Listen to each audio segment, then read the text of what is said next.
আজমল সাহাবে 2 কোটি টকা অনুদান দিলে অসমৰ এনেকুৱা এজন হিন্দু বিধায়ক নাছিলে নেকি তেখেতলোকে যে নিজৰ পুঁজিৰ পৰা 1 লাখ টকা দিম বুলি ক'ব পৰাকে আজি 3-4 দিন হৈ গ'ল এজন বিধায়কটো নকলে মোৰ পুঁজিৰ পৰা মই 1 লাখ টকা দিছো বুলি মন্ত্ৰী বা পোৱাৰ লগে লগে কোনবা বিধায়কে বোলে কৰোৰ টকা দি গুৱাহাটীত মাটি কিনে সেইজন বিধায়কে 50,000 টকাও দিব নোৱাৰিলে আৰু কিছুমান এনে কিছু সংগঠন আছে যিসকলে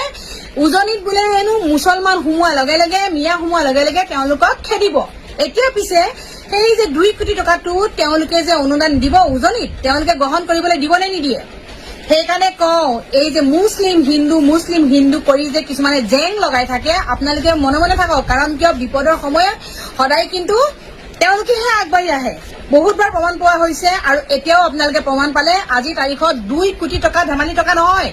আৰু আজমল সাহেবক এটাই অনুৰোধ কৰিব বিচাৰো যে আপুনি পইচাখিনি নিজে বিতৰণ কৰক যদি আপুনি বেলেগক দিয়ে নহয় তাত অংক আহি পৰিব কাৰণ কমিছনৰ অংক আহি পৰিব কাকো বিশ্বাস কৰিব নোৱাৰি আৰু পানী যে সোমাইছে পানীখিনি কিন্তু মুছলিমৰ পানী হিন্দু পানী ভাগ কৰি সোমোৱা নাই হিন্দু মুছলিম একে ঠাইতে গৈছে সেইকাৰণে সকলো আমি ককাই ভাই অসমখন সদায় আমি সদায় এনেদৰে থকাটো বিচাৰো যে হিন্দু মুছলিম সকলো মিলি ককাই ভাইৰ দৰে থাকিব লাগে মিলা প্ৰীতিৰে থাকিব লাগে তাত কিছুমানে যে ফেচবুকত আহি চিঞৰি থাকে হিন্দু মুছলিম